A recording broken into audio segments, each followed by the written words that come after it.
ఎన్నికల ఫలితాల అనంతరం మొదటిసారి నిజామాబాద్ వచ్చిన ఎమ్మెల్సీ కవిత సంచలన కామెంట్స్ చేశారు.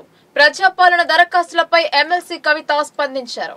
మొదట కొత్త రేషన్ కార్డు మంజూరు చేసిన తర్వాత ఇతర పథకాలు ఇవ్వాలన్నారు. రాష్ట్రంలో ఇప్పటికే ఉన్న 44 లక్షల మంది లబ్ధిదారులకు యథావిధిగా 4000 పెన్షన్ ఇవ్వాలని ప్రభుత్వాన్ని సూచిస్తున్నాము అన్నారు.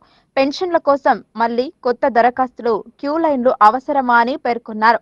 రాష్ట్రంలో ఇప్పటికీ చాలా మంది రైతులకు రైతు బంధు రాలేదని చర్చిస్తున్నారు అన్నారు. ప్రజాపాలన దరఖాస్తులు, నిరుద్యోగ భృతి గురించి ఎందుకు చెప్పలేదని ప్రశ్నించారు.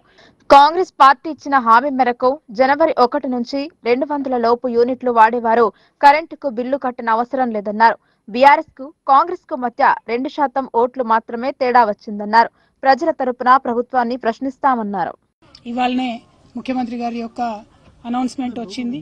ఎందుకంటే అందరూ కూడా ఒకసారి మళ్ళీ అప్లికేషన్లు పెట్టుకోండి, సంక్షేమ పథకాలు అందాలి అంటే అని చెప్పి ఇవాళ ఒక కార్యక్రమాన్ని మరి ప్రభుత్వం ప్రారంభించడం జరిగింది. సో 2-3 అంశాల పట్ల గ్రామాల్లో ఇంటరాక్ట్ అవుతున్నప్పుడు ప్రజలు వ్యక్తం చేసినటువంటి అనుమానాలను గౌరవ ముఖ్యమంత్రి గారి దృష్టికి తీసుకెళ్లడానికి నేను మరి తెలియజేస్తా ఉన్నాను. ప్రధానంగా ఇప్పటికే తెలంగాణ రాష్ట్రంలో 44 లక్షల మందికి మనం పెన్షన్లు ఇస్తా ఉన్నాం. ఈ 44 లక్షల మందికి మీరు ఎన్నికల సమయంలో చెప్పినట్టుగా ఇప్పుడు 2000 వచ్చే వారందరికీ ఎటువంటి అప్లికేషన్ లేకుండా డైరెక్ట్గా 4000 ఇచ్చేటటువంటి అవకాశం మీకు ఉన్నది. మరి దాన్ని ఎందుకు సద్వినియోగపరచుకుంటలేరు?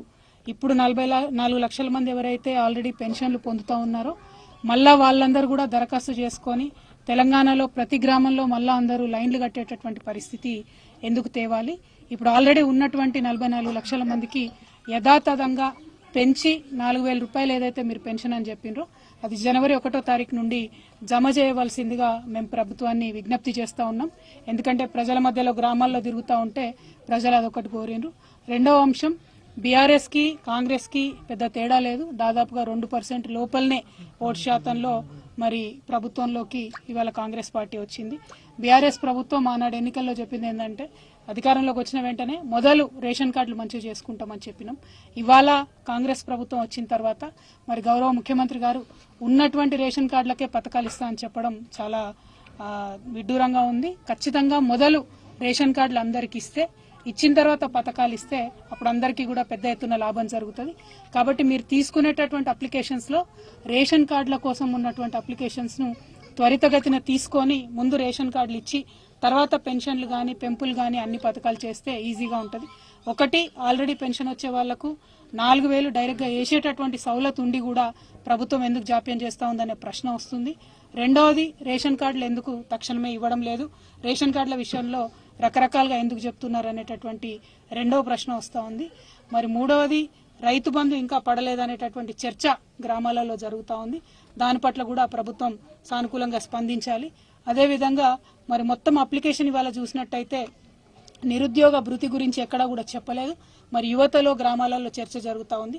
నిరుద్యోగ భృతి 4000 ఇస్తామని చెప్పిన కాంగ్రెస్ పార్టీ మరి ఎందుకు అప్లికేషన్లో నిరుద్యోగ భృతికి సంబంధించినటువంటి కాలం పెట్టలేదు అనేటటువంటి చర్చ కూడా జరుగుతూ ఉంది.